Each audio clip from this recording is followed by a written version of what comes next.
Okay, Trey 600, 3600. Trey 600 with them niggas who run it.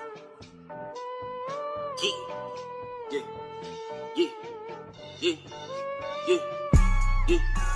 Trey 600, 3600. Trey 600, 3600. That's a fact. That's a fact. Okay, did you ever you ever met Lil Flip?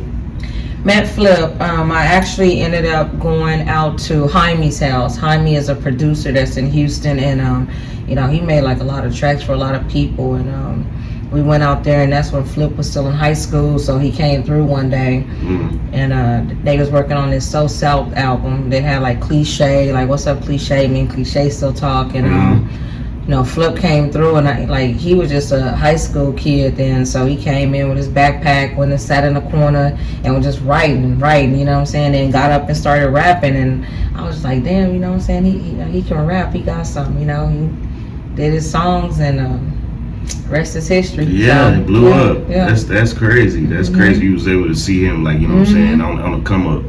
Actually getting out of school, like I think he probably had to be like 17, you know, about maybe 16, 17. He was a senior in high school, right. So somewhere between them. Yeah, that's when he started turning up, going crazy. Yeah, that's a fact. Okay, have you ever you ever met Bun B? Bun B, yes. I ended up working with MC Fatal, which is Baxter Russell. That's Lakeside Cole's uncle, and he at the time had got a deal, and he was working with James Brown, which used to be for the UT Longhorns, and they came out to my mom's house, picked me up, and we went to go record on Baxter stuff. It was like me, Bun B, Trey, Zero again, South Park Mexicans people, Kiati.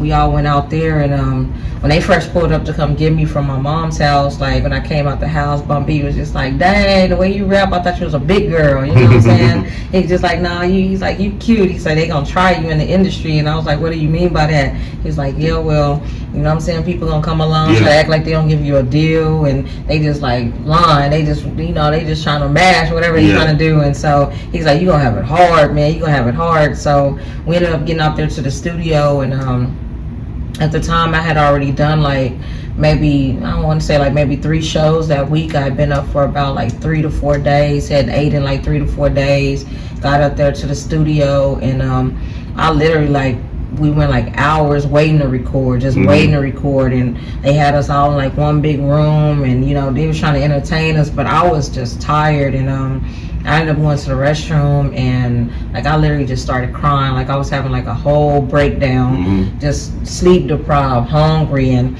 I still hadn't done my verse yet. So I had opened the door to come out the restroom, and like Bun seen me, and he was just like, man, he say, man, I know you ain't in here crying, you know, like don't you let these goddamn niggas see you cry, you know. And I told him, I said, man, I've been up, I ain't been asleep, I ain't ate or nothing, and I'm just trying to do this song, you know, and record. And he was just like, man, I ain't seen nobody this hungry before since me and Pimp got started. And you know, he was like, man, I got me a sandwich, and he had one of them store sandwiches, nasty store sandwiches that they have. I don't like them, but they had the store sandwiches, and he had some Pringles. He was just like, go in there and eat that shit, and don't you let these niggas see you cry, you know, you suck that shit up, and let's go, you know what I'm saying? So we ended up like working on that album, and then in the morning time I had to go to work, and I let them know, I was like, hey, I gotta go to work in the morning, can y'all please take me home, because they were still trying to hang out, and the songs already come up, I was gonna start crying again, going like, Lord have mercy, I gotta go. So we were at Willie Nelson, so that was kind of like out in Spicewood Springs. It took a while to get back to the east side.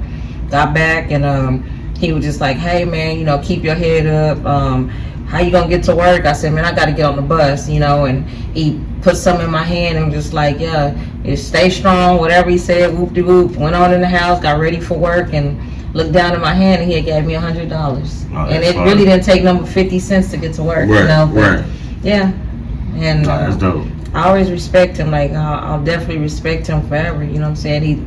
He told me a lot, you know, that night, just to keep my head up, keep pushing. So that's what I've been doing. Nah, it's some words you can live by. That's a fact.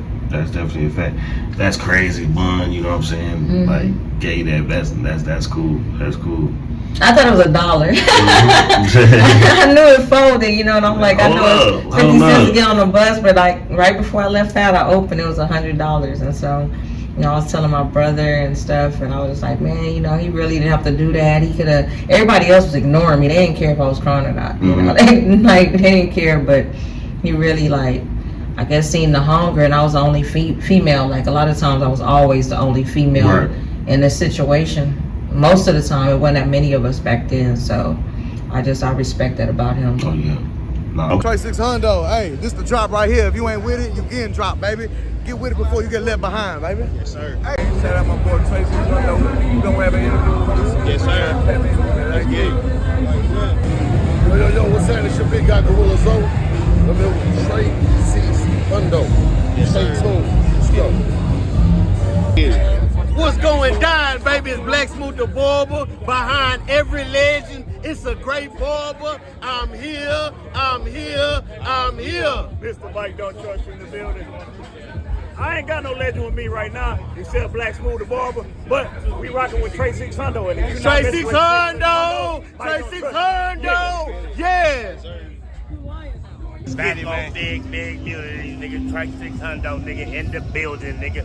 Talk to me. I talk back. Here we got a Trey 600.